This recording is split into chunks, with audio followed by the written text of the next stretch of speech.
भारत के एक प्रमुख त्योहारों में से ये एक महत्वपूर्ण त्योहार है और श्री कृष्ण जी को जब भी देखते हैं तो हर माताओं के मन में बहुत उल्लास रहता है और श्री कृष्ण जी हमारे लिए एक मुख्य भगवान के रूप में भारत भर में पूजे जाते हैं। तो इसके आध्यात्मिक रहस्य को आप बताएंगे? बहुत सारी बातें इसमें हैं, हमको समझना ज़रूरी है कि एक तो श्री कृष्ण का जन्म जो है वो मिडनाइट में दिखाया है, ठीक जी, है? रात के समय पर। और हम सबको पता है कि परमात्मा इस सृष्टि पर अवतरित होते हैं जब परमात्मा का वायदा है यदा यदा ही धर्मस्य, माना जब जब धर्म की ग्लानि होती है, माना अंधकार होता है, तो अंधकार के समय परमात्मा की अवतरण होती है, वो इस धरती पर आते हैं। दूसरी बात, श्री कृष्ण को देखा है कि जैसे ही वो जन्म लेता है उनकी जान के लिए खतरा है। तो जन्म एक जगह पर और पालना दूसरी जगह पर दिखाया जी, हुआ है। श्री कृष्ण जन्म के साथ बहुत सारी बातें जुड़ी हुई है और मुझे लगता है कि कहीं न कहीं बहुत सारी बातों को हमको अच्छी तरह से समझना ज़रूरी है। कृष्ण ये जो नाम है, ये परमात्मा का वाचक नाम है, क्योंकि कृष्ण का एक अर्थ होता है आनंद, आनंद अच्छा। देने वाला। हुँ, तो आनंद देने वाला परमात्मा है। तो परमात्मा का अवतरण अंधेरे के समय पर होता है, ये बात भी ठीक है। मिडनाइट बताया, माना जब darkest part of the time. Night हाँ, होता है, उनके तब टाइम होता पर है। प्रलय हाँ, बताया हुआ है, हाँ। जेल में बताया, अंधकार बताया, तीनों ये सारे बातें बताया प्रतीक। है। तो ये सब कलयुग के अंतिम समय के लक्षण हैं। आनंद देने वाला भी ठीक है, तो परमात्मा का अवतरण ऐसे समय पर होता है। लेकिन जिस बच्चे का बारे में हम कहते हैं, जिसको इतनी भक्ति भावना से हम जी, परमात्मा का रूप मानते हैं, तो हमको निराकार ज्योति स्वरूप परमपिता परमात्मा शिव बाबा ने इसका रहस्य बताया है कि संगम युग पर, माना कलयुग का अंतिम समय और सतयुग की आदि, उस समय पर प्रजापिता ब्रह्मा बाबा शिव बाबा को याद करके अपने सभी विकर्मों को विनाश करके ऐसा श्रेष्ठ संस्कार परमात्मा के सभी गुणों को धारण करते हैं कि उनका पहला जन्म जो है सतयुग का आदि, वो कृष्ण के रूप में जन्म लेते हैं। तो श्री कृष्ण एक्चुअली देखा जाए तो परमात्मा का साकार स्वरूप ही हम कहेंगे। तो फिर जब दुनिया वाले जो कहते हैं कि कृष्ण ही भगवान हैं, तो उसमें मतलब बहुत भावना, भक्ति या तो भगवान का जो अवतरण है, वो कृष्ण के द्वारा है। मतलब कृष्ण ही भगवान है। हम उसको साकार और निराकार को अलग यस, कैसे करें? देखो ऐसा है, हमने पहले भी इसके ऊपर चर्चा की है कि निराकार को याद करना और समझना बहुत कठिन होता है, हर एक के बस की बात नहीं। जी, साकार को समझना बहुत सरल होता है। तो परमात्मा गुणों का सागर है, सर्वशक्तिवान है ना, ज्ञान का सागर है, प्रेम का सागर है, आनंद हुँ, का सागर है, पर उसको अपना शरीर नहीं है ना, वो निराकार है, ज्योति स्वरूप है। पर अगर आप कल्पना करो कि परमात्मा सर्व गुणों के साथ अगर शरीर धारण करे तो कैसे होगा? तो वो श्री कृष्ण के जैसे होगा। और वो आत्मा कल्पों में सबसे प्योरेस्ट सोल मानी गई है। मतलब फिर एक ही है, मतलब परमात्मा ने उनके द्वारा जन्म लिया। परमात्मा जैसा हम कहते हैं, कोई बच्चा होता है ना, कृष्ण को हमेशा बाल रूप में दिखाया हुआ है, हुँ, वैसे कृष्ण के अलग अलग रूप है। एक बाल कृष्ण है, एक गोपी कृष्ण जो आपने जी, कहा, एक राधे कृष्ण है। हुँ, तो अलग अलग रूप बताए हैं, जिसमें सबसे प्यारा जो है बाल कृष्ण का रूप है, जो बिल्कुल निर्विकारी है, पवित्र है जी। ना। तो परमात्मा का बच्चा हम कहते हैं, पर वो सबसे बेस्ट क्रिएशन है, ऐसे हमको परमात्मा शिव बाबा ने बताया। कई बार बच्चा भी बाप के जैसा होता है ना, तो वो कहते ये तो जैसे बाप के ऊपर गया हुआ है। हुँ। तो यस, कुछ लोग उससे परमात्मा मानते हैं क्योंकि है ही वैसा चरित्र उसका। लेकिन हमको परमात्मा शिव बाबा ने बताया कि दोनों का कहीं ना कहीं मिक्सचर हुआ है। फॉर एग्जाम्पल, एक तो परमात्मा गर्भ के द्वारा जन्म नहीं लेगा, तो गर्भ में आता है, उसको शरीर होता है, शरीर माना सुख दुख हुआ तो कर्मों के बंधन बंधन में में आ है। जाता है।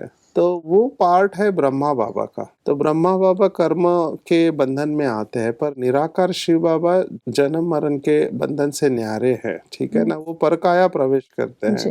और मुझे ये बात क्यों अच्छी लगी, क्योंकि हम सब कहते हैं परमात्मा अवतरित होते हैं इस धरती के ऊपर। अवतरित होते माना वो यहाँ पर नहीं है, कहीं से आ रहे हैं, है ना। ओके। अगर वो श्री कृष्ण के रूप में आए तो फिर उसको हर एक पहचान लेगा, क्योंकि श्री कृष्ण का रूप इतना आकर्षक मनमोहक है, उसका नाम ही है मनमोहन। लेकिन ऐसे भी कहा है कि कोई कोटों में कोई और कोई में भी कोई उसको पहचानता है, तो वो गुप्त रूप में आता है। तो ये दोनों बातें ठीक नहीं बैठती है। जी। नंबर 2, श्री कृष्ण को 16 कला संपूर्ण बताया हुआ है, ठीक है ना। पर परमात्मा की कला कम ज्यादा नहीं होती है, वो एक रस होती है। जी। और श्री कृष्ण का भक्ति मार्ग में जो बताया अवतार, वो बताया द्वापर युग में। तो परमात्मा ने कहा कि मैं सत्य धर्म की स्थापना करता हूँ। अगर सत्य धर्म की स्थापना की तो द्वापर के बाद तो कलयुग आया, तो कलयुग जी। नहीं आना चाहिए। इसका मतलब कुछ बातें हैं जिसको हम मिक्स कर रहे हैं या कॉन्ट्राडिक्ट हो रही है थोड़े से। कॉन्ट्राडिक्ट हो रही है।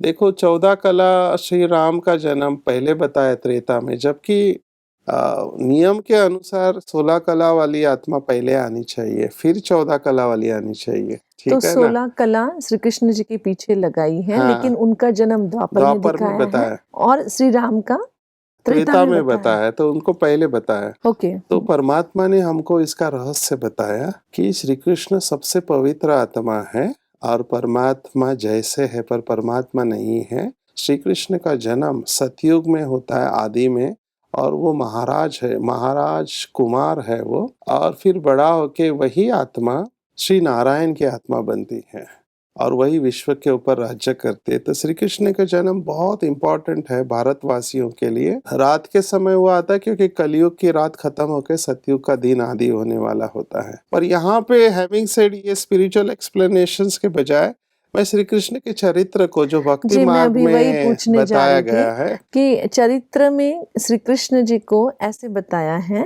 उन्होंने रूल काफी बार तोड़े हैं, रूल को बेंड किया है, लेकिन तत्वों के साथ उन्होंने कभी भी कॉम्प्रोमाइज नहीं किया है।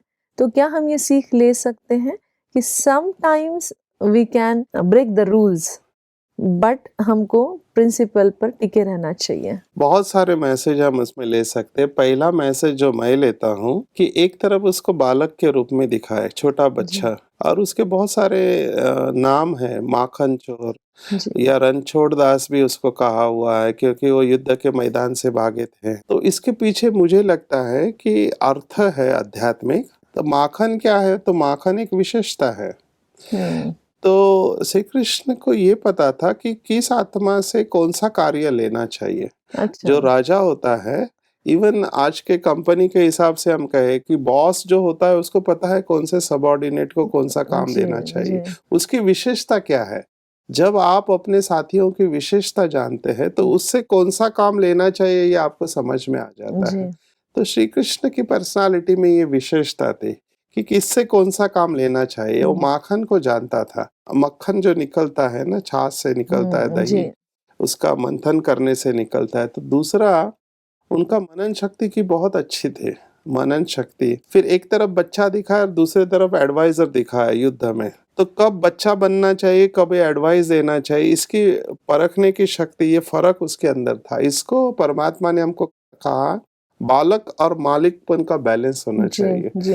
और छाछ से जैसे माखन अलग निकालते हैं, तो जैसे मंथन बहुत करना पड़ता है, जितना मंथन करेंगे तो मक्खन ऊपर आता है। मक्खन ऊपर आता तो है। वो मंथन, वो कला उनमें थी। उनमें कला थी। वैसे तो 16 कला में बहुत सारी बातें होते, 16 केवल 1 to 16 नहीं है, लेकिन ये एक लक्षण है नाम के ऊपर से जो मनन हमने किया है। मक्खन माना विशेषता।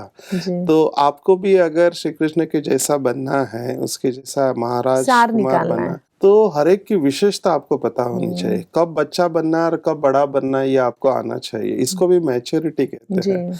मैच्योरिटी का हम कहते हैं कि मैच्योर व्यक्ति वो होता है कि उसको पता होता है कि कब इमैच्योर बनना है, वो मैच्योर व्यक्ति होता है।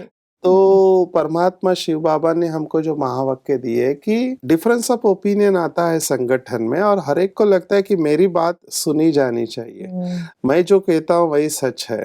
तब परमात्मा ने हमको बताया कि आप अपना ओपिनियन जब देते हो तो मालिक बनकर दो, लेकिन जब फाइनल डिसीजन होता है तब आप बालक बन जाओ।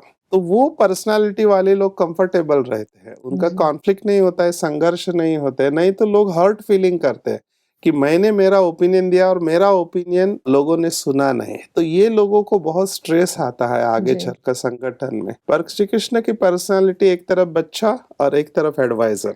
और रणछोड़ दास क्यों कांड है? रणछोड़ दास भी एक बहुत इंपॉर्टेंट स्ट्रेटेजी मैं कहूंगा कि कई बार आपको बैकअप लेना पड़ता है, तो कहाँ पे बैकअप लेना है वो आपको पता चलना जैसे हम चाहिए। कहते हैं बैकफुट पे आना। हाँ, बैकफुट पे आना ये भी बहुत बड़ी विशेषता है, पर कहाँ पे बैकफुट पे आना है और कहाँ फ्रंट फुट पे आना है ये हमको परखने की जी, शक्ति क्योंकि चाहिए। कई बार क्या कहा जाता कि आपको एक रूल है कि बैकफुट पे तो कभी आना ही नहीं चाहिए, एक अच्छे व्यक्ति की निशानी नहीं है। जब आपने लिया है सामने तो डट कर आपको खड़े रहना चाहिए। बट हियर रूल को थोड़ा-सा बेंड करते हुए यस, परिस्थिति के अनुसार आप पीछे आते हो, तो उसमें अनेकों का कल्याण है। यस, बहुत बड़ी बात। आप इसका अगर हिस्ट्री देखो तो हुँ, बहुत बड़े-बड़े उस समय के योद्धा थे, महारथी, जरासंध और कंस, जो बार-बार अटैक कर रहे थे। जी, उनका टारगेट था श्री कृष्ण, जी। लेकिन उसकी वजह से सबको तकलीफ थी, है हुँ, ना? हुँ, हुँ। तो मेरे वजह से दूसरों को तकलीफ नहीं हो, तो पूरी राजधानी शिफ्ट कर दी द्वारका की तरफ। जी। तो ये तो बहुत इंपॉर्टेंट स्ट्रेटेजी है, बहुत ज़्यादा लोगों का आप सोच रहे हैं अपना सोचने के बजाय, है ना? तो कहाँ पर आपको बैकफुट पे जाना है, कहाँ पर रन छोड़ना, माना इट्स नॉट अ कॉवर्डिस, माना ये हाँ, कमजोरी का लक्षण कमज़ोरी नहीं है। लेकिन कई बार हमारा ईगो इतना यस, बीच में आता है कि हमको लगता है कि अगर हम बैकफुट पे आ गए तो हमारी जैसे नाक कट जाएगी। यस, ये नहीं है। इसमें रिलेशनशिप्स में भी अगर श्री कृष्ण की पर्सनालिटी देखें, कई बार कोई गलती नहीं है। मैं हमेशा ये उदाहरण देता हुँ, हूँ कि कर्ण ने लास्ट में उसको पूछा कि मेरा क्या दोष था? हुँ, मैं तो कुंती पुत्र था, है जी, ना?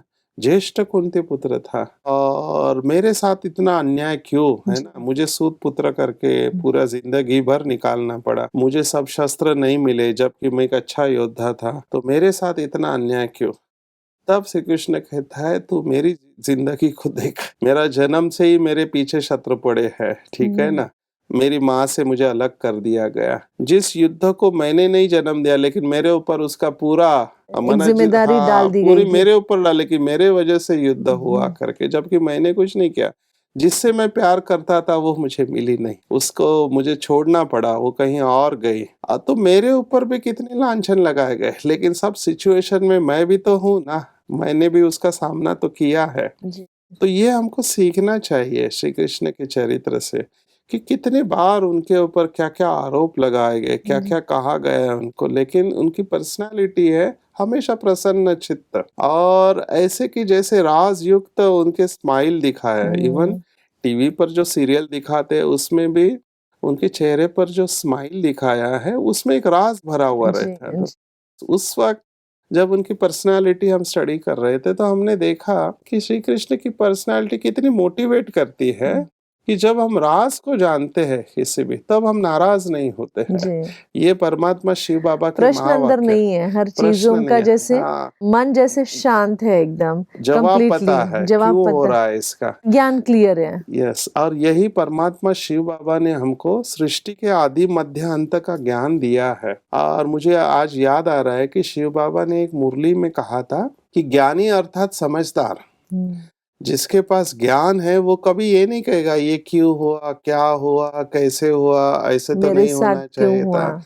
वो फुल स्टॉप स्टेज में रहेगा, उसके जी, अंदर व्यर्थ संकल्प नहीं चलेंगे। उसको पता है कर्मों की गति, ये कर्मों का खेल है, पूरा ड्रामा कर्मों के ऊपर है, हर एक के कर्म सेटल होने का टाइम है। तो जी। इसलिए ये जो भी परिस्थिति आती है, मेरे हिसाब किताब सेटल हो रहे हैं, मुझे इससे लेसन सीखना है। और एक बहुत ही महत्वपूर्ण क्वेश्चन जो मुझे मेरे ज़हन में आ रहा है कि श्री कृष्ण जी ने हर चीज़ हर टाइम पर तुरंत नहीं खोली। हम्म, वो जैसा समय था उस हिसाब से ही उन्होंने रहस्य को खोला। तो क्या ये भी हमको सीखने जैसा है कि हमारे हर राज को कभी भी किसी के सामने, जो कि चाणक्य नीति भी कहती है, उसको नहीं बताना चाहिए, उसे क्या नुकसान होता है? मैनेजमेंट में ये प्रिंसिपल बताते हैं कि फिश जो होता है, हुँ, मछली, हुँ। वो भी तभी पकड़ी जाती है जब वो अपना मुंह खोलती है, नहीं तो वो ट्रैप में नहीं आती है। बहुत सारी बातें हमको सीखनी चाहिए कि हम ऐसे मैनेजमेंट में और कहते हैं कि बच्चा 9 महीने के बाद जब पैदा होता है तभी वो बचता है। पहले अगर वो पैदा होता है तो उसके बचने के चांसेस बहुत कम होते हर हैं। चीज़ अपने टाइम पे ही होनी तो चाहिए। वो टाइम का समझ आना वो अनुभव के हिसाब से आता है और आपकी दिव्य बुद्धि होती है। कौन से समय पर कौन से मुँह आपको चलने चाहिए, जी। ठीक है ना? तो ये समझ डेफ़िनेटली उन आत्माओं में रहती है जिनका योग अच्छा है, योगी है जो परमात्मा के साथ योग लगाया। तो ये श्री कृष्ण की पर्सनैलिटी हमको ये सिखाती है जैसे आपने कहा कि कौन से टाइम पर कौन-सा डिसीज़न और कौन-सा शब्द किस तरह से इस्तेमाल करना चाहिए और कौन से शब्दों से हम व्यक्ति को बदल सकते हैं। बहुत सारी बातें हम कैसे हमको समय कम पड़ेगा, जी। लेकिन ओवरऑल अगर मैं देखूँ तो श्री कृष्ण ने उस आर्मी को गाइड किया जो सब स्किल्ड थे। जी। ये 2 पर्सनैलिटी भारत को बहुत मोटिवेट, एक श्री राम की पर्सनैलिटी और और श्री श्री कृष्ण कृष्ण जी की। के। श्री राम के पास जो लेबर्स थे या जो योद्धा थे वो बंदर सेना थी, दे हुँ, वर नॉट स्किल्ड। हुँ। तो श्री राम जी जो थे वो अनस्किल्ड लोगों को लीड कर रहे थे। जी। तो अनस्किल्ड लोगों को डायरेक्शन की ज़रूरत पड़ती है। पर यहाँ पर अर्जुन, स्किल्ड हाँ, युधिष्ठिर, सब। भीम सभी स्किल्ड थे। तो स्किल्ड वाले लोगों को हैंडल करना डिफरेंट स्ट्रेटेजी है और जो अनस्किल्ड अनस्किल्ड है उनको हैंडल करना एक अलग तरीका है। जी। और इस समय जो मुझे दिखाई देता है कि हमको स्किल्ड वाले लोग ज़्यादा है चारों तरफ क्योंकि पढ़े लिखे हैं। जी, जी। तो उनको हैंडल करने के लिए श्री कृष्ण की पर्सनैलिटी ज़्यादा एप्ट है इस समय। मतलब थोड़ा-सा स्किल हिसाब से ही उनको हाँ, हैंडल करना हैंडल है। करना उतना चाहिए। ही आपको उस लेवल पे उठकर ही हैंडल करना यस। पड़ता है स्किल्ड लोगों के लिए। हाँ, और स्किल्ड वालों में ईगो सटल होता है। जी। जो अनस्किल्ड होते हैं वो तो एक्सेप्ट कर लेते हैं आप जो हुँ, कहेंगे, हुँ। लेकिन स्किल्ड वाले होते हैं उनके अंदर सूक्ष्म अभिमान होता है, तो उसको तोड़ना और उसको बदलना बहुत बड़ी बात होती है और वो श्री कृष्ण में था वो पर्सनालिटी। तो हमको इससे बहुत बड़ी ये सीख मिलती है। बहुत सुंदर। श्री कृष्ण जी के हाथ में जो मुरली बताई हुई है हाँ, और वो मुरली से कहते हैं कि जैसे हर कोई दीवाना हो जाता था। मतलब वो मुरली जैसे एक जादू का काम करती थी, वो सबको खींच कर लेके आती थी। तो क्या है उस मुरली का महत्व? वो प्रैक्टिकल मुरली क्या है? क्योंकि हम जानते हैं म्यूज़िक थेरेपी अपने आप में बहुत ब्यूटीफुल है और सब पर एक जादू चला देती है। लेकिन श्री कृष्ण जी में क्या ताकत थी कि वो मुरली के थ्रू सब खींचे चले आते थे? यही हम कहते हैं कई बार बाप और बेटा दोनों के चेहरे एक जैसे होते हैं ना, तो दोनों को चरित्र भी मिलाया जाता है। तो परमात्मा शिव बाबा ने जो हमको ज्ञान दिया वो ज्ञान मुरली है, ना कि लकड़ी की या कांट की मुरली है। और परमात्मा की एक महिमा है कि वो भाग्य विधाता है, माना वो भाग्य का विधान करता है, वो किसी को फेवर नहीं कर सकता, वो न्यूट्रल है, न्यायी है वो। तो परमात्मा ज्ञान देता है और ज्ञान के आधार पर हमारे संस्कार परिवर्तन करता है। जी। तो ये जो मुरली का गायन है, हम अभी देखते हैं कि शिव बाबा की जो मुरली है, मुरली माना ज्ञान मुरली, जो महावाक्य शिव बाबा ने जी। ब्रह्मा के तन के द्वारा उच्चारित किए या दादी गुलजार के तन के द्वारा दी। आज 140 देशों में सभी धर्मों के लोग है ना, जो हिंदू है, मुस्लिम है या क्रिश्चियन है, अलग अलग भाषाओं में, कितनी सारी भाषाओं में इसका ट्रांसलेशन होता है और हम सब रोज डेली उस क्लास के लिए आतुर रहते कि आज बाबा ने मुरली में क्या कहा। जी। और क्या कहूँ, मैं शब्दों में वर्णन नहीं कर सकता, इतनी सुंदरता इसमें, इतनी गुह्यता और बुद्धि इतनी दिव्य बन जाती है। तो ये जो मुरली का गायन है कि मुरली सुनने के बाद सुध बुध भूल जाते थे सभी, वो ये ज्ञान मुरली का गायन है क्योंकि परमात्मा ज्ञान का सागर है और वो ज्ञान देकर सृष्टि का परिवर्तन करता है, आत्माओं में संस्कार परिवर्तन करता है। क्योंकि जब श्रेष्ठ ज्ञान आता है हमारे अंदर जी। तब हमारे कर्म श्रेष्ठ होते हैं और जब कर्म श्रेष्ठ होते हैं तो उस श्रेष्ठ कर्मों का रिटर्न भी हमको अच्छा भाग्य हमारा मिलता है, इसलिए उसको भाग्य विधाता कहते हैं। तो ये जो गायन है कि मुरली सुनकर देहबान भूलना, ये ज्ञान मुरली का गायन है जो वर्तमान समय पाठ चल रहा है कि परमात्मा के महावाक्य सुनकर हम देहबान भूल जाते हैं। श्री कृष्ण जी ने हर रिलेशन बहुत बखूबी निभाया है। जी। स्पेशली आप देखेंगे मित्रता का, हम्म। चाहे वो सुदामा के साथ हो, जी। चाहे वो द्रौपदी के साथ जी। हो। तो मैं अक्सर बच्चों को फ्रेंडशिप के बारे में जी। बताती हूँ। श्री कृष्ण और अर्जुन की फ्रेंडशिप भी बहुत फेमस है। यस, उद्धव की भी है श्री जी, कृष्ण। उद्धव की भी है, जी। बहुतों के साथ में हर रिलेशन को एक जस्टिस दिया है। हम मित्रता अगर श्री कृष्ण से सीखनी है, तो कौन सा स्पेशल पॉइंट हाइलाइट करेंगे जो मित्रता के लिए हमें काम में आएगा? मुझे लगता है किसी भी रिलेशन का फाउंडेशन एक ट्रस्ट होता है जी। और भले कई बार कुछ मित्र ना डाउट लेते हैं, जैसे सुदामा को लगा था कि मेरा दोस्त है, हम साथ में पढ़े हैं सांदीपनि ऋषि के पास, अभी वो इतना राजा है, बड़ा हो गया है, तो मेरी गरीबी दूर करेगा, लेकिन उसने कुछ दिया ही नहीं, ऐसे उसको लगा। अच्छा। लेकिन जब वो घर पे गया तो उसका झोपड़ी महल में परिवर्तन हो गया था। बहुत सारे जी, ऐसी श्री कृष्ण स्टोरीज़ ने, हैं, हाँ, हाँ। ऐसे कहानी बताते हैं। तो मैंने देखा है कि ट्रस्ट जो श्री कृष्ण के ऊपर था, बहुत सारी बातें हैं भगवत गीता में, वैसे कहते हैं कि परमात्मा कहता है कि विनाशाय च दुष्कृताम, जो बुरे लोग हैं उनको खत्म करो। महाराष्ट्र में एक भगवत गीता का वर्जन है, ज्ञानेश्वरी, संत ज्ञानेश्वर, इन्होंने ज्ञानेश्वरी खत्म होने के बाद माना 700 श्लोकों को 9000 श्लोकों में उन्होंने कन्वर्ट किया, ओवी कहते हैं उनको। तो उसमें लास्ट में उन्होंने प्रसाद मांगा है परमात्मा से, और उसमें एक लाइन आती है कि जे खड़ांचे वेंकटी सांडो, माना एक तरफ गीता का आचार्य या गीता का जो भगवान है वो कहता है कि बुरे लोगों का विनाश होना चाहिए, जबकि श्री संत ज्ञानेश्वर कहते हैं कि उनके अंदर की बुराई निकल जानी चाहिए, मतलब उनका विनाश ना हो, उनकी हाँ, बुराई निकल जाए। हाँ, व्यक्ति से एक्ट को अलग किया है। यस, एक्ट के लिए हम मना कर रहे हैं, व्यक्ति का स्वीकार कर रहे हैं। यस। तो बहुत जगह पे पांडवों ने इमोशंस में आके बहुत सारी प्रतिज्ञा की जो कि बहुत डिफिकल्ट है। जैसे भीम ने प्रतिज्ञा एक जगह पे की कि, या अर्जुन ने प्रतिज्ञा की कि मैं शाम तक इसको खत्म कर दूंगा, जी, नहीं तो मैं अग्नि समाधि ले जी, लूंगा, जी। है ना। तो ऐसे बहुत सारे दोस्तों ने बहुत सारे बात, लेकिन कृष्ण ने पर्सनालिटी दिखाते कि उनको भी कवर किया, उनको संभाल लिया उस समय पर। तो हमको दोस्ती में एक सबसे इम्पोर्टेंट बात ये समझनी चाहिए कि व्यक्ति संपूर्ण नहीं होते हैं, है ना। कभी वो अच्छे होते, कभी उनसे गलती हो जाती जी। है, लेकिन मैच्योरिटी के ऊपर मैं फिर से कहूंगा कि maturity is when someone hurts you and you don't hurt that person again, you try to understand the person।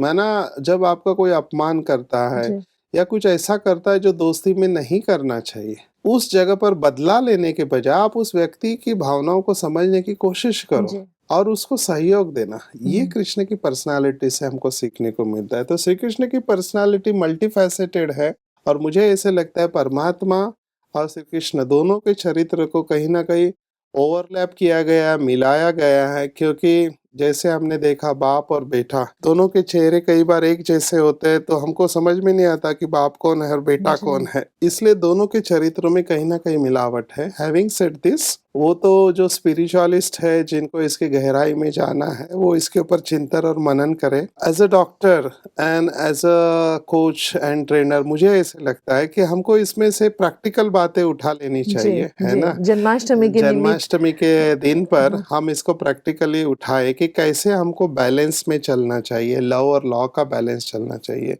बालक और मालिकपन का बैलेंस रहना चाहिए, फ्रेंडशिप कैसे मनानी चाहिए, है ना, कैसे हमको शक्ति स्वरूप बनकर चलना चाहिए, और लोग हमारे ऊपर इतने सारे आरोप कहे, जो बातें नहीं है वो भी कहे, फिर भी हमको कैसे स्टेबिलिटी रखनी चाहिए, और फिर हमारा जीवन भी श्री कृष्ण की तरह हो सकता है। आज आपने श्री कृष्ण जन्माष्टमी पर जो सारे राज बताए हैं, आध्यात्मिक कुछ बातें बताई हैं, आपका बहुत बहुत आभार। ओम शांति।